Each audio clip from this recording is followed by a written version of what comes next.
Ce soir, tu voulais nous parler d'un petit bouquin que tu as amené avec toi, signé d'un certain Pierre de Ronsard. Alors, je rigole depuis le début, mais c'est une vraie valeur. C'est un tout petit livre.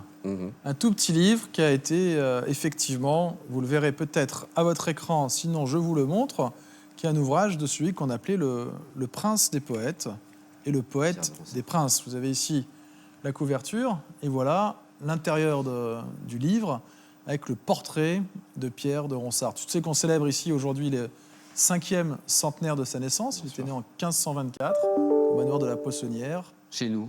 En Vendômois. C'était un gentilhomme vendômois. Il est mort un peu plus tard à Plessis, au prieuré Saint-Côme, à La Riche, à côté du Plessis-les-Tours. Et il est l'homme qui a révolutionné complètement la langue française en mettant au point une nouvelle manière d'écrire, une nouvelle manière de penser avec ses amis.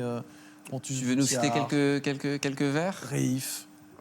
Eh bien, ils ont écrit dans une langue complètement nouvelle. Et là, ici, ce petit livre réunit ce qu'on appelle des élégies et des éclogues, ainsi que des mascarades. Vous avez compris? Non, moi non plus. On a un petit peu oublié. L'élégie, c'est un poème un petit peu triste, teinté de mélancolie. Où vont là voir la fuite de la vie. Ronsard, quand il publie cet ouvrage, on est en 1573, bien réunit ici toutes sortes de pensées qu'il a pu avoir d'une façon peut-être un peu mélancolique, alors que le mascarade, c'est l'exact inverse. C'est le genre fétiche à la Renaissance. Tu sais que Léonard de Vinci, c'était un organisateur de fêtes de très grand talent.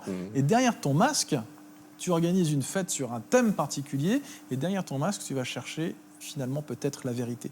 Et donc dans le même livre sont réunis aussi bien des textes un peu mélancoliques, et au contraire d'autres qui sont extrêmement furtifs, festifs et subversifs. Alors c'est le tome 4 de la 4e édition collective des œuvres de Pierre de Ronsard.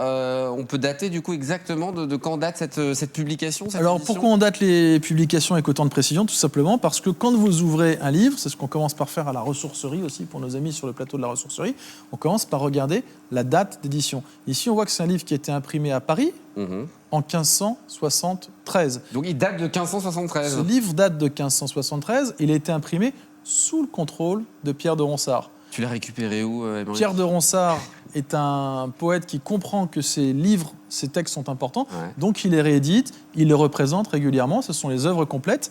Et ce qui est très intéressant, tu vas voir ici, c'est la reliure. Pourquoi? Parce que c'est une reliure de la même époque.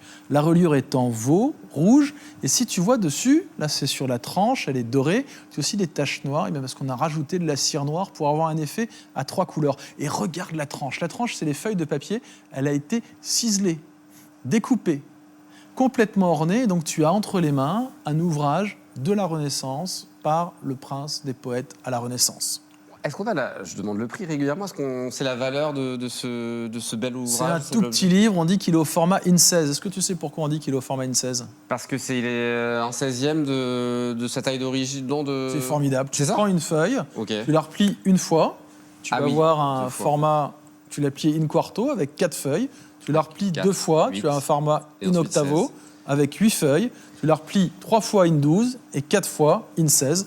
Donc c'est au 16e de la feuille de papier que tu as repliée. Est-ce qu'on va pouvoir se le procurer dans une salle des ventes, ce petit bouquin? Alors, si Lucie, Christelle ou moi-même, on veut l'avoir? Les éditions contemporaines sont dans toutes les bonnes librairies. Le texte est le même. Mais si tu veux l'édition dans la langue de Ronsard, avec ses caractères d'imprimerie, c'est ce que je veux. Les premiers caractères latins qu'on voit, on n'utilise plus les caractères gothiques. Eh bien, il faudra que tu viennes le 6 décembre à Tours, à l'Hôtel de l'Univers, pour la vente aux enchères, à l'occasion duquel il sera présenté pour célébrer les 500e anniversaire de la naissance de ce gentilhomme vendômois. Prix de départ? Prix de départ, on a dit 1 500 €.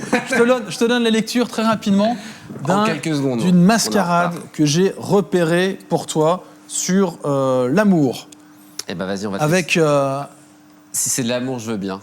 L'homme qui n'aime est un site sauvage, vivant sans cœur, sans âme, sans courage, car on ne peut se passer de l'amour, non plus qu'on fait du soleil et du jour.